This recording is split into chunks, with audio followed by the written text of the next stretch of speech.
يلا كل عشان تلحق تحل الواجب.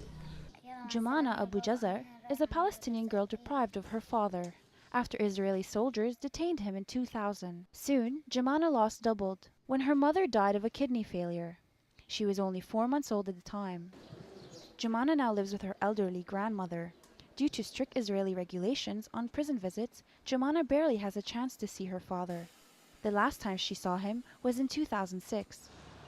In 2007, Israeli authorities announced the suspicion of Gaza family visits for Palestinian detainees held in their prisons. According to the International Committee of the Red Cross, the decision came after Hamas captured the Israeli soldier Gilad Shalit. The committee says the decision deprives the detainees from an essential family connection and isolates them from the outside world. It also says that more than 700 families from Gaza have been prevented from seeing their detained relatives in the past 4 years.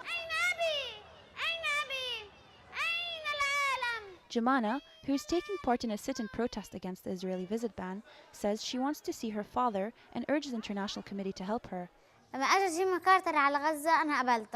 When former US President Jimmy Carter came to Gaza, I met him and told him that my father is in prison.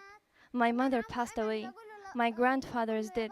Even my uncle Ayman, whom I used to call Baba, was a martyr. I am my father's only daughter.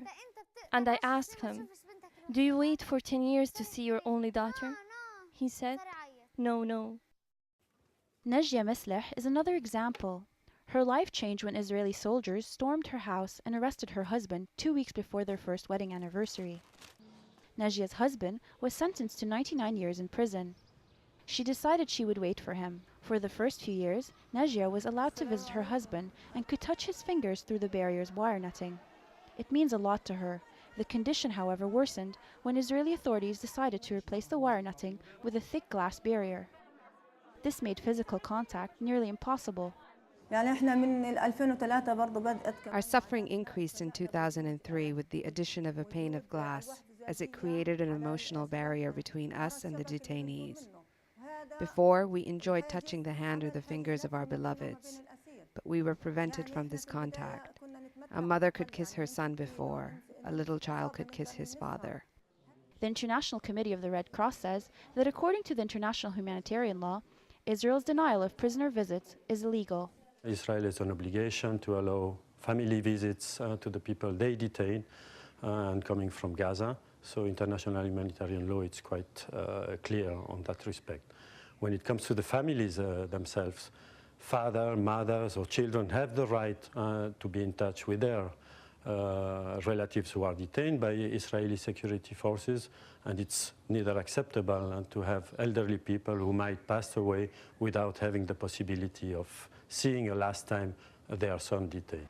Mr. Shairer also said that Hamas must provide proof that the Israeli soldier, Mr. Shalit, is still alive and should allow him contact with his family. The International Committee of the Red Cross, which has been facilitating family visits from the West Bank and Gaza for over 40 years, urges Israel to lift the visiting ban on Palestinian families. Nadia Dirsman, Al Arabiya.